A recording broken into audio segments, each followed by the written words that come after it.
Assalamualaikum warahmatullahi wabarakatuh. Selamat pagi semuanya, selamat siang juga.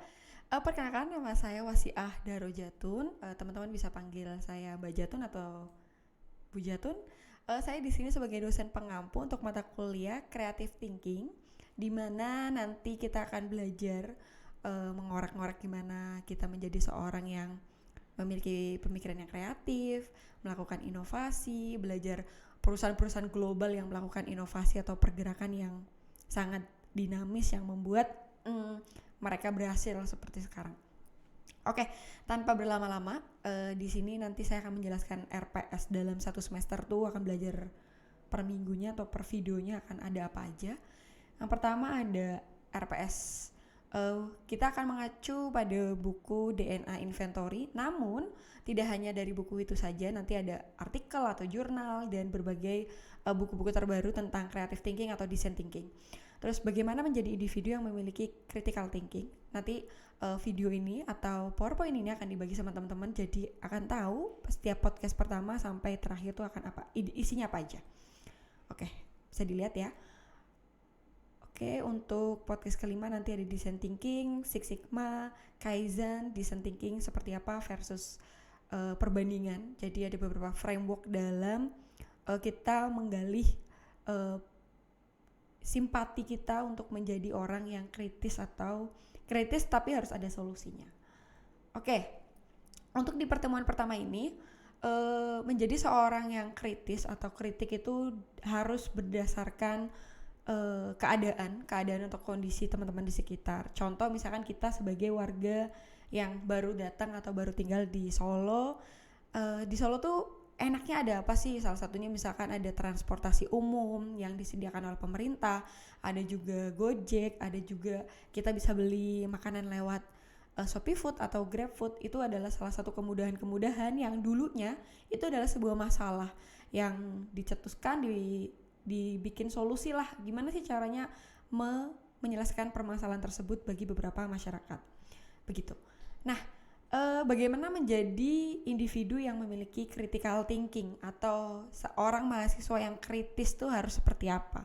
Jadi tantangan sekarang di era digital banyak individu yang jadi apatis, jadi tidak peduli akan lingkungan, jadi tidak peduli akan sesama rekan satu kelas gitu. Itu hal yang harus kita jadi PR bersama, bahwa kita harus memiliki empati, simpati terhadap lingkungan, persaudaraan, lingkungan sekolah gitu. Jangan sampai sekarang teman-teman kan beralih dari siswa-siswi menjadi mahasiswa dan mahasiswi, dari SMA menuju jenjang S1 yang tingkat individunya lebih ketat dibandingkan kemarin pas SMA gitu. Kenapa demikian Bu gitu? Karena di S1 ini nanti teman-teman bakal dituntut untuk apa-apa sendiri. Dosen P aku nanti siapa ya? Terus nanti saya semester 1 ini satu kelasnya sama siapa saja, tugas mana yang belum saya selesaikan, itu akan diselesaikan oleh diri teman-teman sendiri. Jadi tidak bisa bergantung sama orang lain. Nah, disitulah kita akan belajar menjadi orang yang lebih kritis lagi, lebih aware lagi akan kebutuhan diri kita dulu terutama. Tapi setelah diri kita sudah terpenuhi, kita juga harus bermanfaat lah untuk sekitar dan lingkungan. Nah, di sini di buku DNA Inovator membagikan ide-ide inovatif atau sebuah framework yang gimana sih caranya kita menjadi seorang yang inovatif, orang yang tidak gitu-gitu doang nih, tapi kita juga orang yang beda daripada orang lain, daripada orang lainnya dalam tanda kutip bukan hal yang negatif ya, tapi positif. Contoh gini, berani berinovasi. Selanjutnya nanti ada keahlian berperilaku, keahlian kognitif untuk mensistensi masukan baru, menerima kritikan, baik itu positif atau negatif, untuk tujuannya kedepannya lebih baik lagi.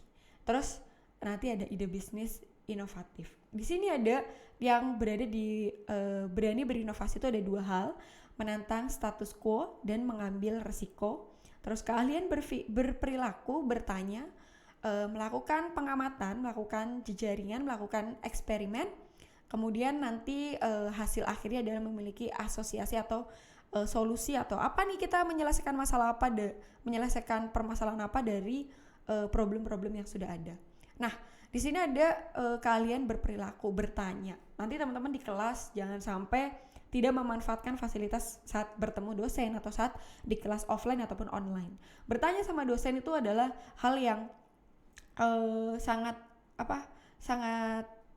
bisa dikatakan hal yang baik gitu loh. Jadi saat teman-teman di kelas, kenapa nggak nanya langsung, misalkan ada pertanyaan-pertanyaan yang mengganjal di pikiran teman-teman atau di hati teman-teman. Jadi ada teman diskusi. Teman diskusinya siapa? Ibu bapak dosen yang ada di kampus ataupun di kelas. Melakukan pengamatan dan observasi yang ada di lingkungan. Misalkan kita mau melakukan inovasi pembuatan es teh di Solo kan banyak sekali gitu.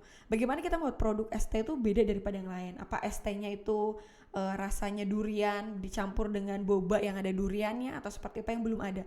Namun melakukan inovasi itu tidak hanya hal yang beda saja, tetapi apakah inovasi ini akan mampu menjawab permasalahan di masyarakat atau hanya sekedar inovasi doang tapi tidak berguna nantinya. Jadi harus jeli observasinya, pengamatan permasalahannya. Begitu untuk pertemuan pertama di video ini. Nanti kita akan diskusi lebih lanjut di kelas. Oke, see you next time. Wassalamualaikum warahmatullahi wabarakatuh.